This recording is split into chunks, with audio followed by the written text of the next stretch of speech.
Honorable professeur Mbata, Mesdames et Messieurs, chers compatriotes, permettez-moi d'abord de vous saluer et de vous remercier aussi d'être venus nombreux.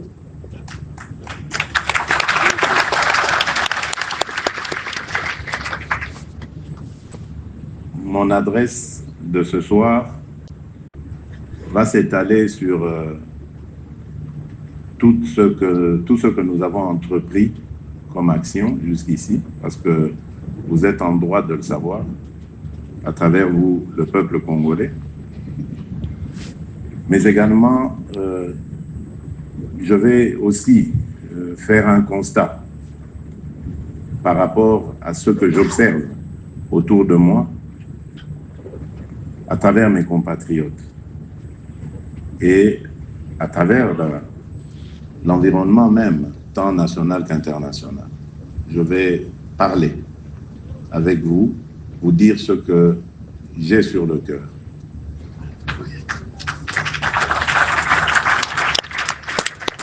Et vous allez m'excuser parce que contrairement à la tradition, je ne vais pas avoir un échange. Je vais juste vous dire mon message et vous laisser méditer celui-ci. Parce que l'heure n'est pas justement à exprimer tout ce que nous avons en nous. L'ennemi est debout, l'ennemi est actif. L'ennemi, ce n'est pas seulement celui que vous voyez. D'ailleurs, ce que vous voyez n'est que de l'agitation. On a pris quelques esprits faibles de nos compatriotes et on les a placés devant pour donner une illusion de quelque chose. Et je peux vous dire ici que cette illusion ne restera qu'illusion.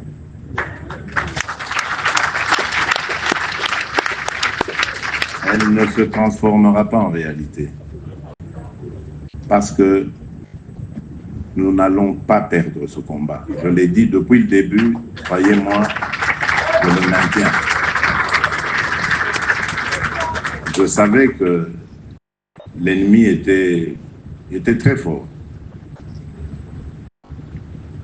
Mais nous sommes encore plus forts que lui. Seulement, je crois que, comme toujours, malheureusement, nous sommes distraits. Les Congolais, nous risquons beaucoup de choses parce que nous sommes tout simplement distraits. Distraits par nos petites querelles intestines, distraits par la manipulation, justement, de l'ennemi. Et aujourd'hui, avec les réseaux sociaux, ça va vite, ça va fort.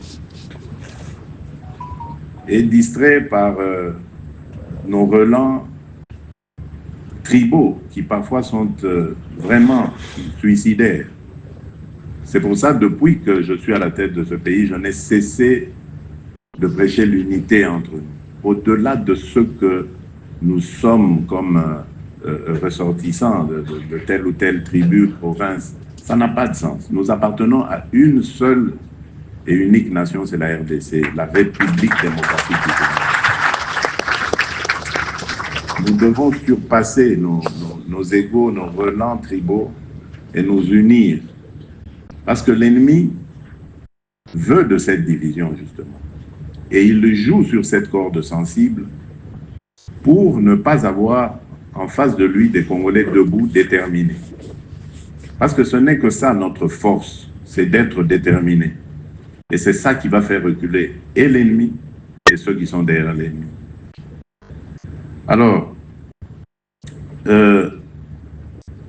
la première des choses que je voudrais vous dire ici, c'est que ce combat, nous l'avions entrepris sur plusieurs fronts, comme vous le savez.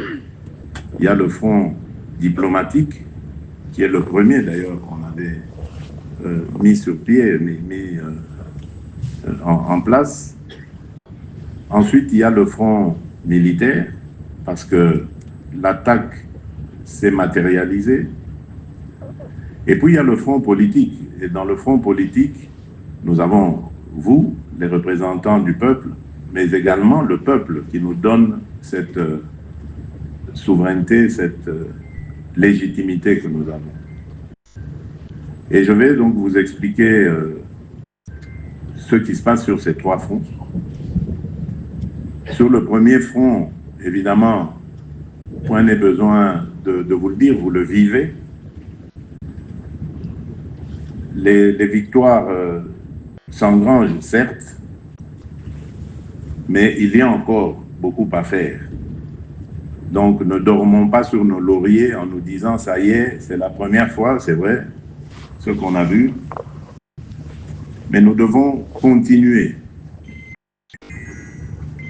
Parce que l'ennemi va aussi travailler à ce que cette première fois soit renversée et revienne, soit effacée et revienne à nouveau sur les mêmes standards sur lesquels il a surfé à l'époque.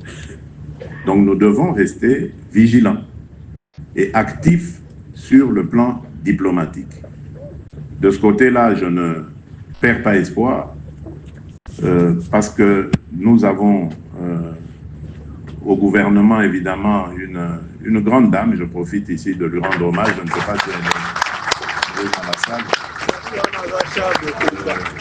C'est vrai qu'on m'a attribué ce succès, mais je ne suis pas seul. Et je dois le dire, je remercie la Première ministre, je remercie la ministre des Affaires étrangères, parce que c'est d'elle que je parlais, qui est montée au front. C'est vrai que c'est avec nos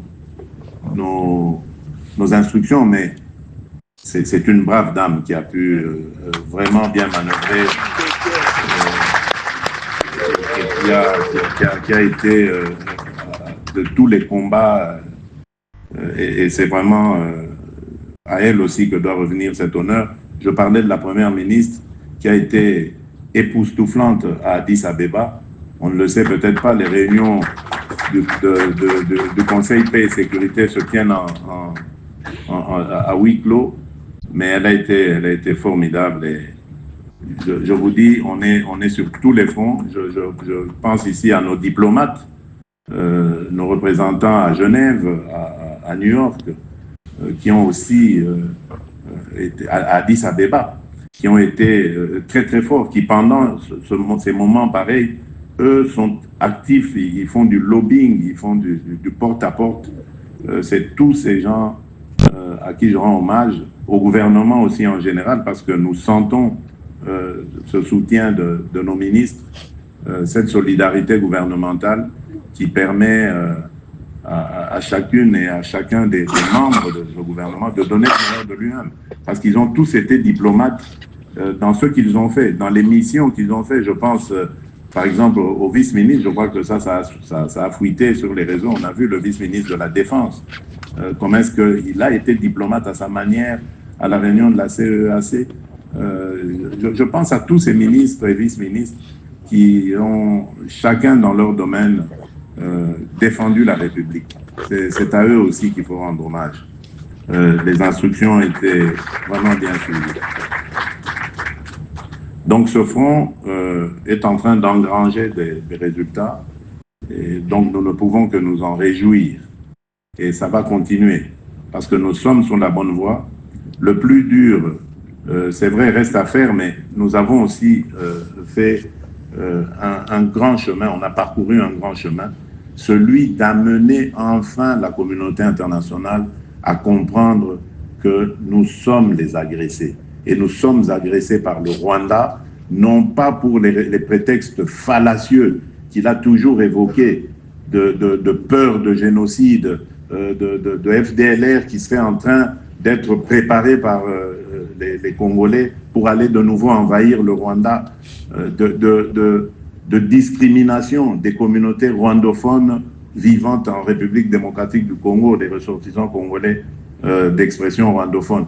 Donc tout ça, c'était de la manipulation destinée tout simplement à faire durer ces manœuvres qui en fait n'étaient que le pillage systématique de nos ressources. Et il y a beaucoup de choses derrière ça. Malheureusement, je ne pourrais pas m'étaler sur ces histoires, mais j'ai compris que le combat va être rude, le combat va être terrible, parce que le Rwanda n'est pas seul, vous pouvez vous l'imaginer. Et ce silence pendant 30 ans qui a été gardé, ben, c'est pas par hasard, c'est pas pour rien, c'est pas parce que Kagame est le plus beau des hommes, non.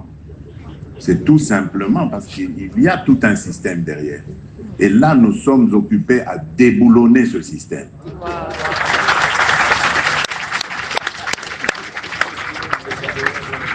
Ensuite, il y a le front militaire. Et là, il y a beaucoup à dire. D'abord, en premier lieu, je voudrais ici vous dire que nous devons rendre un vibrant hommage à nos hommes de troupe. Je suis fier d'eux. Ça va peut-être vous étonner parce qu'ils ont perdu, parce que il y en a qui ont décroché, qui ont fui le front. Oui, c'est vrai. C'est vrai. Mais je suis fier d'eux. Je suis fier d'eux parce que ils ont payé de leur vie. S'il y en a qui ont fui, c'est vrai, c'est condamnable, ça ne se fait pas normalement. Moi, je repose surtout à ceux qui ont fui de s'en être pris à la population. Ça, c'est inacceptable. Ça, c'est impardonnable. D'ailleurs, des instructions ont déjà été données pour que ces gens-là soient sévèrement sanctionnés. Ils ont peut-être des raisons de décrocher, mais ils n'ont pas de raison de s'en prendre aux pauvres gens, à nos pauvres compatriotes qui déjà avaient affaire à cette barbarie qui venait. Et donc, c'est des crimes que nous ne pardonnerons pas. Mais je tiens à leur rendre hommage parce qu'ils se sont vraiment battus avec le cœur et malgré tous les sabotages dont ils ont été victimes. Et c'est là peut-être l'occasion de parler du comportement du Congolais. Sachez une chose, ces agresseurs ne sont pas plus forts que nous. Pas du tout. Et même, ils ont peur de nous. Et il y en a beaucoup qui sont tombés sur le champ de bataille. Mais nos forces sont trahies de l'intérieur. Tous ceux qui sont chargés de les encadrer ont pris de l'argent. Soit n'ont pas fait parvenir ce qu'ils devaient faire parvenir à nos forces pour les encadrer. Imaginez-vous que des hommes de troupes au front se retrouvent sans soutien pendant une semaine, sans ravitaillement, sans instruction même pour dire qu'est-ce qu'on fait après, et qui voient venir finalement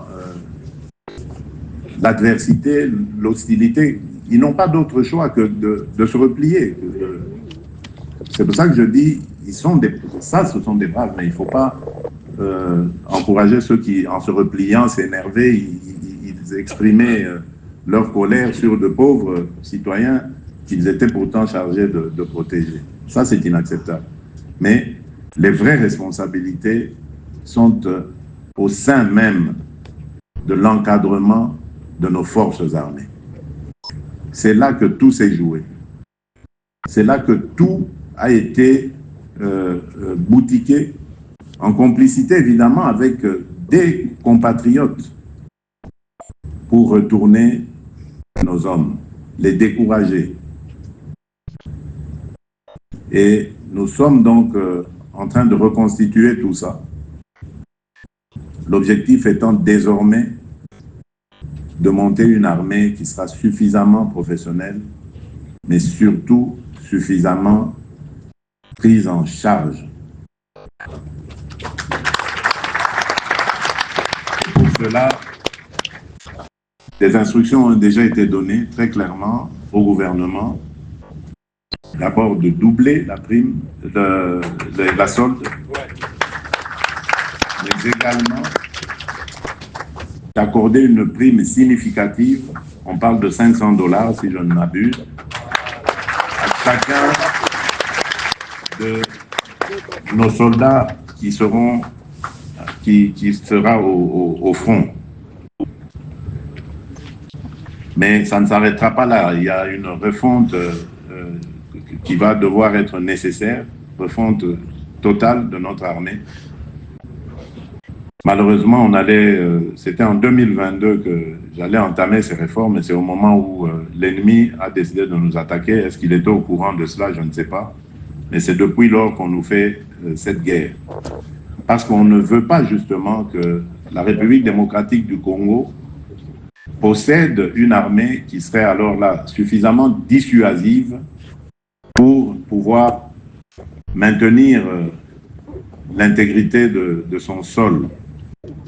On a besoin toujours que notre armée soit fragile, et malheureusement, c'est depuis, si vous vous souvenez, on a fait ensemble l'histoire, on a parcouru ensemble l'histoire de notre République. C'est depuis 1997, lorsque le régime du maréchal Mobutu a été renversé, que notre armée a été complètement démantelée.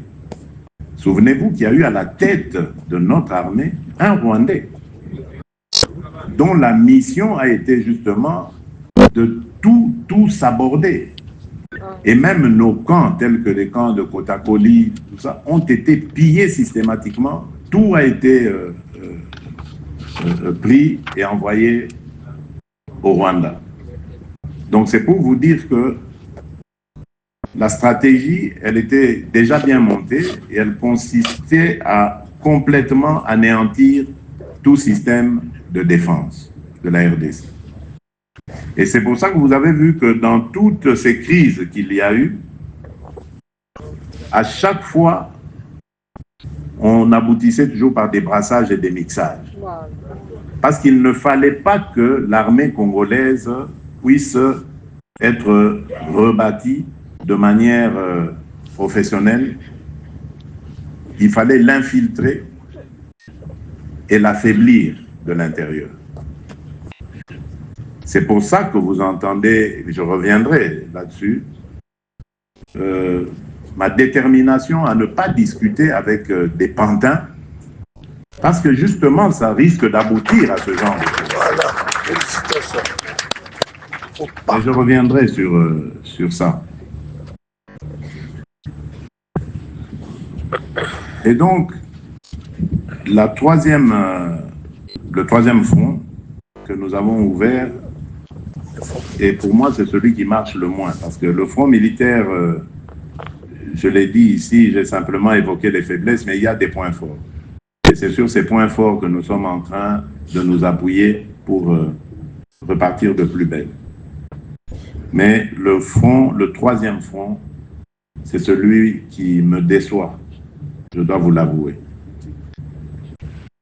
Lorsque j'ai bâti cette union sacrée, je me rappelle, je vous ai dit, ne soyons pas distraits. Ne soyons pas distraits parce que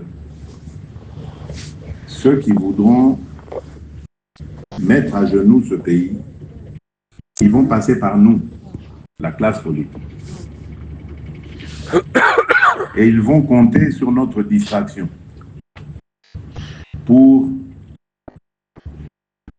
dépiécer le Congo et pouvoir mieux le dominer. Et je crois que nous sommes en train de leur servir le plat qu'ils voulaient justement pour en arriver là. Par notre quasi-silence. Quasi. Parce qu'il y a des braves. Je ne vais pas tous les citer, mais le VPM Jean-Pierre Bemba,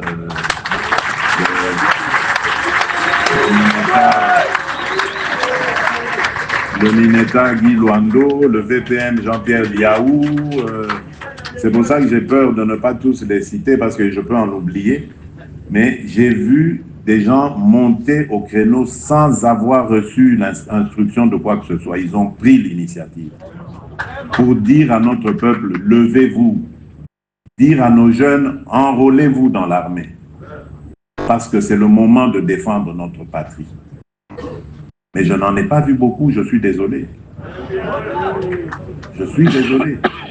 C'est là la distraction. Parce que certains pensent que c'est en discutant avec l'ennemi qu'on va avoir des solutions. Mais non. L'ennemi, d'accord, il va discuter avec vous, mais à condition que vous ayez de quoi le faire fléchir. À quoi ça sert d'aller discuter avec quelqu'un qui sait que ce que je vais vous dire aujourd'hui, je peux le renier demain parce que demain je serai à tel endroit dans votre pays. On prône le dialogue. Mais oui, moi je veux aussi le dialogue. Moi je ne suis pas un homme de guerre, jamais. Je ne suis pas venu à la tête de mon pays pour l'amener dans une guerre et faire tuer mes compatriotes. Je suis le premier à vouloir la paix. Et j'étais le premier à l'offrir à nos voisins. Mes premiers déplacements de chef d'État en 2019 étaient destinés à nos voisins ici, de la région. Pour leur dire, écoutez, moi je veux qu'on tire un trait sur le passé, qu'on regarde l'avenir avec beaucoup d'espoir, avec beaucoup d'enthousiasme. Travaillons sur des projets communs, de construction d'infrastructures, de joint venture dans des activités que nous aurons décidées pour faire le bonheur de nos populations. J'avais offert ça. Donc si aujourd'hui, je commence à parler guerre, c'est parce que j'ai compris à qui nous avons affaire. Mais comme dans ce pays, nous n'avons pas confiance les uns envers les autres, voilà ce qui nous divise aujourd'hui. Il y en a qui pensent que le président est radical, il ne veut pas... Non, je suis radical contre le mal qu'on veut infiltrer dans mon pays. Ça, je ne l'accepte pas. Ça est très bon. Dialogue, oui, je veux un dialogue, mais dialogue pour qu'on foute la paix définitivement à mon pays, qu'on nous laisse évoluer tranquillement vers notre développement. Je ne veux pas de dialogue pour qu'on se retrouve encore avec des passages et des mixages qui, dans quelques années, vont donner encore lieu à des guerres. Donc, moi, je veux bien qu'on discute. Mais avant de discuter, nous devons montrer nos dents, montrer nos forces. Et comme ça, nous allons discuter d'égal à égal. Pas de dominant à dominant. Vous n'obtiendrez rien en discutant de dominant en dominant. Plutôt mourir que d'aller autour d'une table en perdant, en étant perdant dans le statut, en ayant le statut de perdant. Parce que là, on va vous manger, mais vraiment sans problème. Et c'est pour ça que moi, j'avais dit, je ne veux pas discuter avec des pantins. Les pantins ne vont jamais parler de leurs problèmes. Les pantins, quand ils sont en face de vous, ils vont répéter le message de leur maître. Alors, tant qu'à faire, je préfère parler avec leur maître. Et quand vous avez vu, nous avons parlé avec leur maître. Nous sommes arrivés au 15 décembre. Qu'est-ce qui s'est passé? Il a fui. Il a fui parce que l'étau était en train de se resserrer sur lui. Il savait que ce jour-là, s'il était venu, ça sonnait le glas de toutes les aventures qu'il a menées en République démocratique du Congo. Et ayant compris cela, il a dit non, il faut fuir, commencer la guerre, une guerre rapide et brutale pour soumettre finalement ces Congolais qui sont en train de nous échapper. Et lorsque nous sommes en train d'organiser le front diplomatique pour freiner, bloquer cela, c'est dans mon propre camp que j'apprends que voilà, il y en a qui sont déjà en pourparlers, il y en a qui condamnent la position du président, qui trouvent qu'il est trop radical, qui trouvent qu'il doit négocier. Mais négocier quoi? Et en quelle position? Voilà. Réveillez-vous, chers compatriotes. Ouais. Ah, c'est ce que moi j'attendais de vous, Excellence. Et ça est énorme. Et cette communauté internationale que nous avons toujours vilipendée, aujourd'hui, elle nous prouve le contraire. Ce sont ces pays dont peut-être certaines ambassades ont été bêtement attaqués ici, de manière totalement idiote.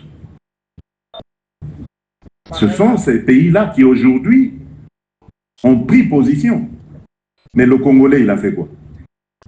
La classe politique, vous avez fait quoi? Nous avons toujours condamné, oui, mais oui, les Français, oui, les Américains, ils sont complices. Mais voilà, eux, ils ont posé leur acte, ils ont montré. Mais voilà, nous sommes toujours comme ça, nous les Congolais, nous aimons toujours être pris en charge. Les autres doivent parler pour nous, les autres doivent faire des efforts pour nous. Nous, on doit continuer à danser, manger, boire, tout, voilà. Et ça, c'est inacceptable. C'est le moment de nous lever et de dire en une seule voix à la communauté internationale, d'abord, merci pour ce qu'elle fait, elle est aux côtés de notre peuple, et leur dire que c'est nous qui allons maintenant passer devant et espérer avoir toujours leur soutien. La communauté internationale aujourd'hui, elle a compris. C'est le moment maintenant de l'encourager à continuer de nous soutenir. Et non pas le moment de vilipender des pays ici et d'attaquer leurs ambassades. Ça, la prochaine fois que ça se refait, je crois que les coupables qui seront pris seront condamnés à vie à être en prison. Parce que c'est vraiment de la trahison qu'ils font contre notre peuple. Et vous voyez que ceux-là que nous vilipendions hier, c'est aujourd'hui eux qui sont devant, en train d'affaiblir l'ennemi. Donc pensons aussi à ce que nous devons faire. Et c'est ça que je dis à vous, classe politique, surtout vous de l'Union sacrée. Parce que je vous avais invité, quand j'avais formé cette famille politique, à nous engager à protéger nos concitoyens, à travailler pour leur bien-être et à sécuriser notre pays. Moi, je n'avais pas fait cette union sacrée pour se partager des postes. Hein. Là, on voit beaucoup d'engouement quand il faut partager des postes. Mais quand il faut maintenant prendre ses responsabilités et défendre ce peuple qui nous a donné sa confiance, on démissionne complètement. On est dans des salons en train de réfléchir à comment discuter, négocier avec un vide, des gens qui vont simplement venir parler au nom de leurs représentants, de leurs parrains plutôt. Donc, le dialogue, je le veux sans aucun problème, mais je ne le veux pas avec n'importe qui. Je veux le dialogue avec des gens qui vont, lorsqu'on va prendre des engagements à se respecter, à rester chacun chez soi, que ce soit alors des engagements qui seront aussi respectés. Donc le dialogue, je ne le veux pas pour qu'on revienne encore dans 2 ans ici avec des guerres, avec certains compatriotes esprits faibles qu'on va aller chercher je ne sais où et qu'on mettra devant pour qu'ils commencent encore à tuer leurs propres frères. Et c'est peut-être ici l'occasion de parler de l'initiative conjointe Cinco-ECC. J'ai, comme vous, appris à travers les médias qu'il y avait ce pacte social pour la paix, initiative louable, qui était proposée par ces hommes de Dieu. Et donc, lorsqu'ils ont demandé à me rencontrer, je n'ai pas refusé. Directement, j'ai accepté. Mais 2 jours avant, j'ai vu dans les médias que Monseigneur Chollet avait parlé de venir à l'appel du président au dialogue, etc. J'ai trouvé ça un peu bizarre et j'ai voulu préciser d'entrée de jeu quand ils sont arrivés en disant à Monseigneur Chollet que je n'avais pas très bien compris son message, je n'ai pas demandé moi cette rencontre et que j'aimerais qu'à la sortie, ils précisent que c'est à leur initiative et non à la mienne que cette rencontre avec eux se fait. Parce que moi, le dialogue, je lui ai dit, il est permanent. Et je l'avais déjà dit, moi, le dialogue, c'est pas aller s'enfermer entre 4 murs et commencer à discuter, le dialogue, ça a commencé tel jour. Non, non, le dialogue, il est permanent, même avec mes adversaires. Ma main est toujours tendue pour le dialogue. Parce que je sais que je ne suis pas parfait.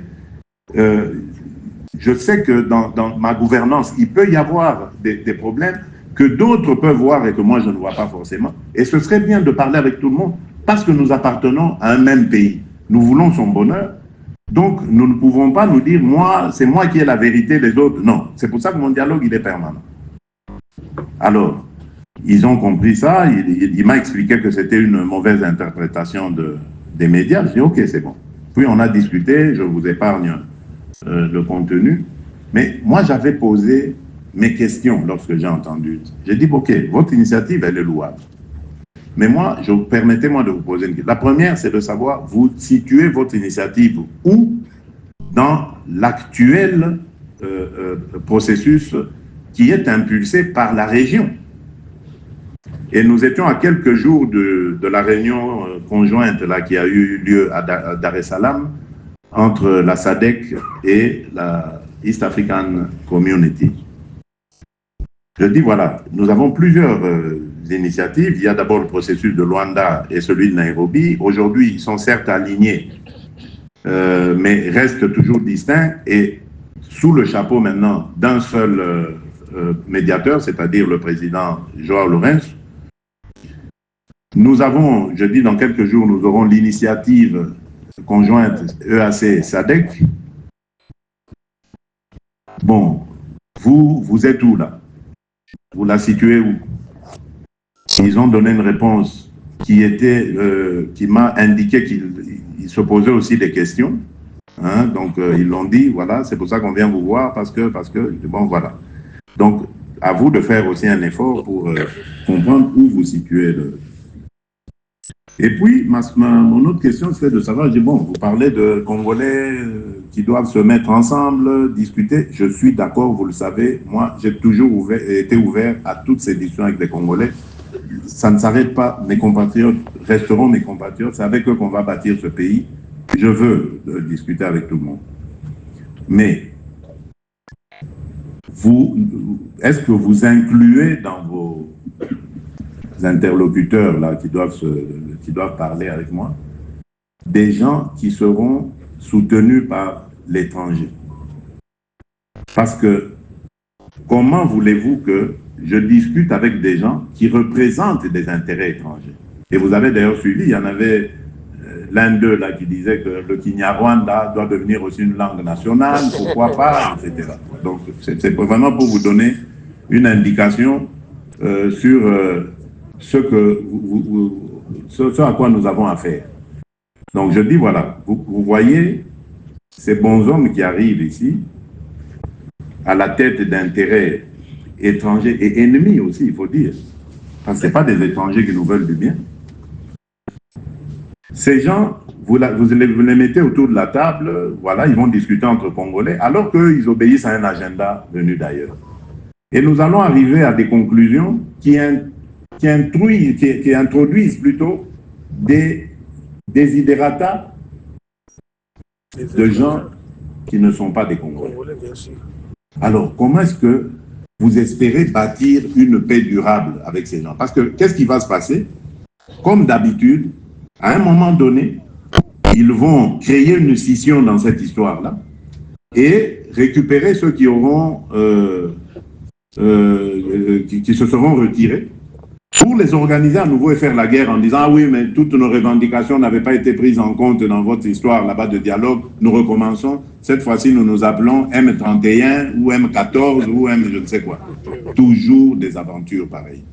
Et ça se fait au prix des vies de nos compatriotes. Je dis, moi, je ne discute pas avec ça. Si vous avez le temps à aller voir ces gens-là pour... voyez-les, amenez-nous leurs revendications. Et c'est ça, en fait, que je suis en train de dire ici. Discutons, oui, mais je maintiens ma position. Je ne discuterai pas avec des pantins. J'ai donné mon quitus pour que ceux qui... C'est depuis 2022, d'ailleurs, je ne comprends même pas pourquoi on me met dans cette... On veut foncièrement me mettre dans cette étiquette de réfractaire à toute discussion. J'avais dit au président Kenyatta en son temps, j'ai dit au président João Lourenço, déjà en 2022, vous voulez discuter avec ces gens-là, allez parler avec eux. et dites-moi ce que eux pensent. Mais ne me demandez pas, ni à moi, ni à mes représentants, d'aller discuter avec eux parce que c'est chercher à nous humilier. Le Congo, le grand Congo, qui va envoyer ses représentants discuter avec un groupe de pantins qui ne représentent rien, j'insiste là-dessus. Rien d'autre que des intérêts d'un pays étranger, voisin, qui veut nous faire la guerre. Alors autant parler avec ce pays-là, oui. Et c'est ce qu'on a toujours fait. Je ne comprends pas pourquoi, dans l'agenda de la communauté internationale, de la région, ce narratif revient toujours. Donc c'est à nous maintenant de faire aussi un effort pour essayer de faire démentir cela. Mais vous devez savoir que toutes ces choses, on nous l'impose parce qu'on a trouvé une certaine faiblesse en nous.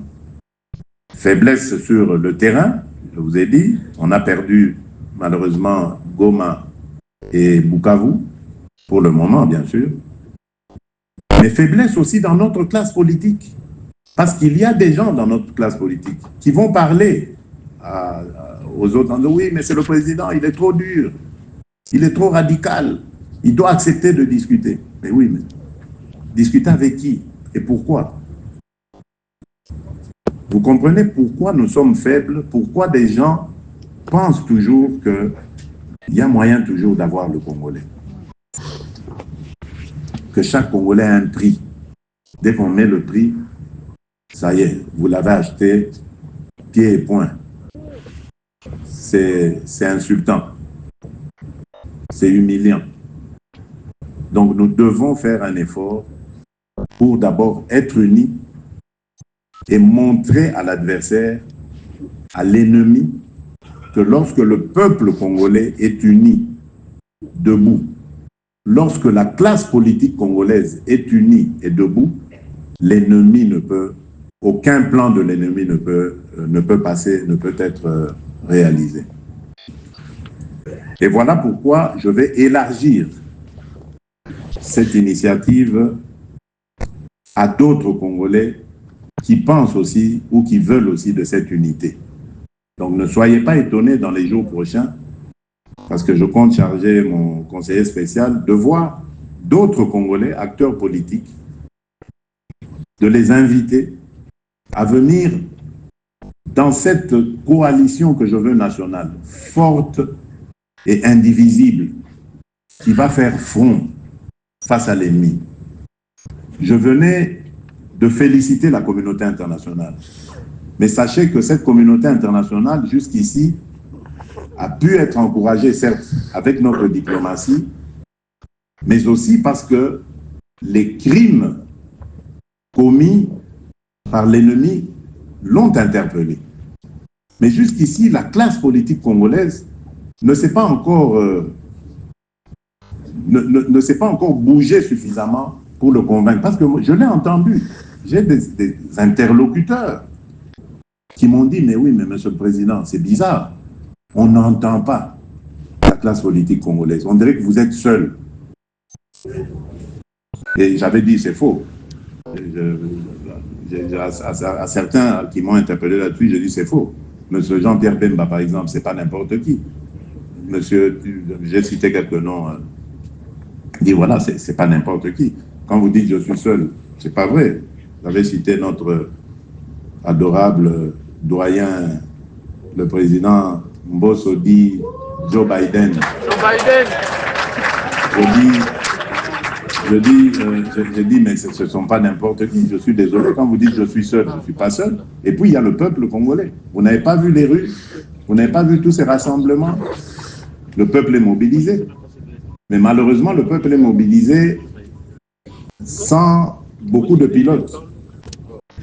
Donc, vous savez maintenant, hommes et femmes de l'Union sacrée, ce à quoi vous devez vous en tenir. Vous devez mobiliser ce peuple. Ce n'est que quand ce peuple sera debout partout que ce message va être renforcée dans les officines de la communauté internationale. Parce que ceux qui l'ont décidé, ils l'ont fait sans vous. Et méfiez-vous des choses qu'on fait sans vous. Il faut qu'on entende non seulement votre détermination à ne pas laisser l'ennemi s'aventurer à nouveau dans notre pays, mais qu'on entende aussi ce que vous voulez. Qu'est-ce que vous voulez? Et quand vous me laissez seul dire, voilà, moi je ne veux pas discuter avec des pantins, pendant que d'autres passent derrière pour dire non, mais le président est trop dur, il faut discuter avec eux et tout ça. Alors que ce sont des pantins. Mais vous affaiblissez ma position. Parce que là, on va dire, oui, mais il est seul, le président. Donc, allons, on fait un cessez-le-feu, et puis allez, on les met tous au dialogue. Et le dialogue, là, va nous amener des mêmes problèmes dans quelques années ou dans quelques mois même, d'ailleurs. Donc, ce n'est pas possible de retomber toujours. On dirait qu'on ne s'arrête pas un instant pour dire qu'est-ce qui a marché, qu'est-ce qui n'a pas marché dans ce pays. C'est ça qu'il faut faire. C'est ça que nous devons faire, s'il vous plaît, chers compatriotes. Il y en a peut-être qui sont de bonne foi, qui restent là, parce qu'ils ne savent pas ce qu'il faut faire. Mais non, c'est Bitumba et Tangi Biso et Tangi Banamboka. Ne vous en faites pas. Quand on viendra ici, ils viendront, ils ne vont pas choisir que voilà, oh, Yotoroti Kabango. Non, ils vont tous nous soumettre. Tous. Ceux qui vont faire allégeance, ah ben, tant mieux pour eux. Mais ceux qui vont résister, ils seront écrasés. Parce que c'est ça leur modus operandi. C'est comme ça qu'ils ont fonctionné. Je vous ai parlé de 1997 ici. Quand ils sont arrivés, la première des choses qu'ils ont faites, c'était quoi? On met un Rwandais à la tête de l'armée. Et c'était ça l'erreur fatale. Malheureusement, lorsque le défunt président Laurent Désiré Kabila l'a compris, c'était trop tard pour lui. Il était encerclé, terminé. C'était trop tard. Donc, ne commettons pas cette erreur. D'ailleurs, ça doit nous inspirer. Il nous a envoyé un message, même si c'est à titre posthume. Mais c'est un message que le musée nous a envoyé de dire « Ne trahissons pas le Congo. » Ne le trahissons pas. Retenons cette leçon pour dire « On ne le fera plus. » Et on ne doit plus le refaire.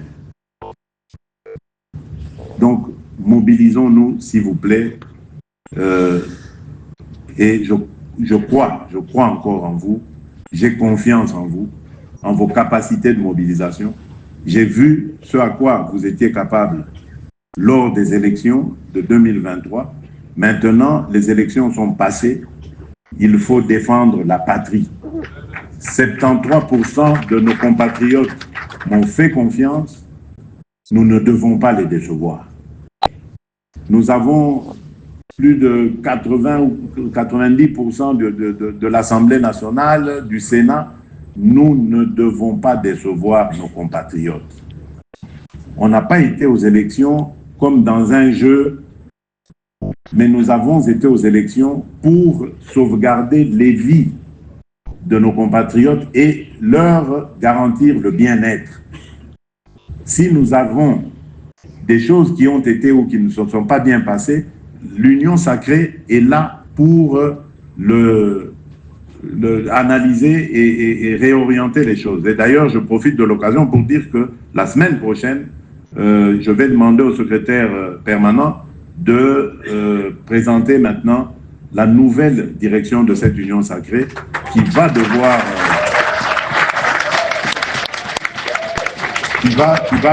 maintenant prendre les choses en main de manière efficiente et impulser vraiment un rythme régulier à notre famille politique. Je ne perds pas espoir et je vous demande aussi de ne pas perdre espoir. De ne pas perdre espoir, au contraire, nous sommes du bon côté de l'histoire et nous sommes du côté de la victoire aussi. Rien n'est perdu. Même pour Goma et Bukavu, rien n'est perdu. Je vous en conjure. Donc, ne baissez pas les bras. Nous avons perdu une bataille, 2 batailles, peu importe, mais nous ne perdrons pas la guerre. Donc, il est temps de vous réveiller, il est temps de vous remuer. Parce que le Congolais, le peuple congolais a besoin de nous, il a besoin de vous. Donc ne me décevez pas, s'il vous plaît.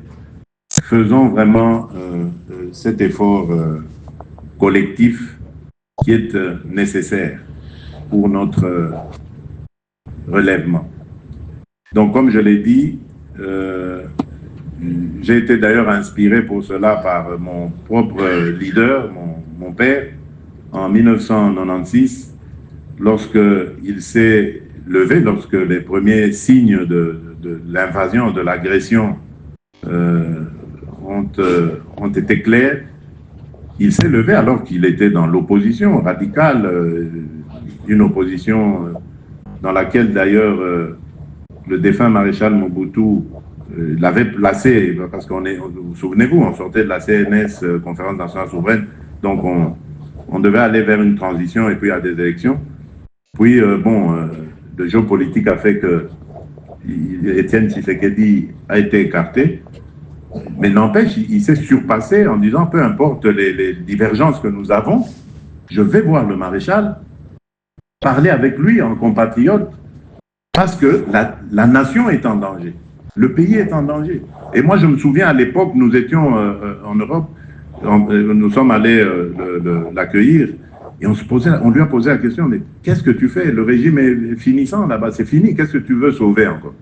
Il nous a dit, vous ne comprenez pas, vous, que celui qui vient là, à la tête d'intérêts étrangers, il ne vient pas pour nos intérêts à nous. Donc il faut très vite arrêter ça, et je vais voir mon frère, on s'entend avec lui, on fait un front commun pour barrer la route à celui-là. Et comme lui vient avec des intérêts étrangers, on le retirera de ces étrangers, des mains de ces étrangers, et on va l'inclure parce que c'est aussi une des retombées, une des conséquences de la gestion de Mobutu. Donc on le prendra, on avance avec lui. Malheureusement, ça n'a pas été très bien compris dans l'entourage du maréchal. Puis bon, il y a eu toutes ces maladresses. Et voilà, bon, c'est peut-être Dieu aussi qui fait les choses à sa manière. Mais cela m'a inspiré pour aussi aller vers nos compatriotes, les autres ici, pas ceux qui viennent en face avec des intérêts étrangers, parce que ça n'a rien à voir avec une quelconque gestion du pays, parce que nous sortons des élections, nous venons à peine d'installer nos institutions, et cette guerre commence, ça a tout à voir avec ceux qui nous font la guerre pour nous voler nos minerais. Ça n'a rien à voir avec une gestion politique chaotique, faux. Ceux qui nous volent nos minerais veulent continuer leur commerce néfaste, c'est tout. Et pour ça, il faut inventer 1001 raisons pour justifier le fait qu'on veut faire la guerre. Et prendre un fils du pays, frustré, et avancer avec lui. Donc voilà maintenant pourquoi je cherche les autres fils du pays pour leur tendre la main et dire, mettons-nous ensemble, faisons face à l'ennemi. Celui qui acceptera de prendre la main sera le bienvenu et nous discuterons peut-être, on verra bien, pourquoi pas, de la composition d'un gouvernement d'union nationale pour faire face à ça. Alors, quant à l'initiative de nos hommes de Dieu, comme je l'ai dit, c'est louable. Toute personne qui cherche la paix ne peut qu'être encouragée. Je les recevrai parce que j'ai vu qu'ils ont aussi encore demandé une audience, donc je les recevrai. C'est sûrement pour qu'ils me fassent part de leur bilan à mi-parcours. Je les écouterai et permettez-moi de ne pas vous dire ici ce que je leur réserverai comme réponse parce que c'est à eux que j'accorde la primeur.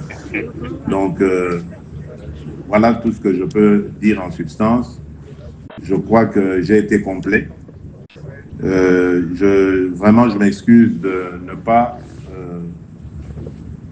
souhaiter cet échange parce que pour le moment, je préfère garder silence sur beaucoup de choses. Le moment viendra où nous parlerons. Le moment viendra où nous dirons tout ce qui s'est passé dans ce pays. Mais sachez simplement que vous avez une sentinelle qui veille à ce que rien de mal n'arrive à mon pays, à notre pays, Ils sont et à mes fiers de toi, compatriotes. chef. Tout ce que je vous demande aussi, c'est de rester vraiment actif dans la prière. Parce que moi, j'ai vu ce que la prière peut emmener comme succès et comme résultat. Dieu aime vraiment ce pays. Croyez-moi. Pays de Dieu, oui. Il nous aime vraiment. Il protège ce pays et il le protégera. L'ennemi sera complètement anéanti. Amen. Je vous le dis.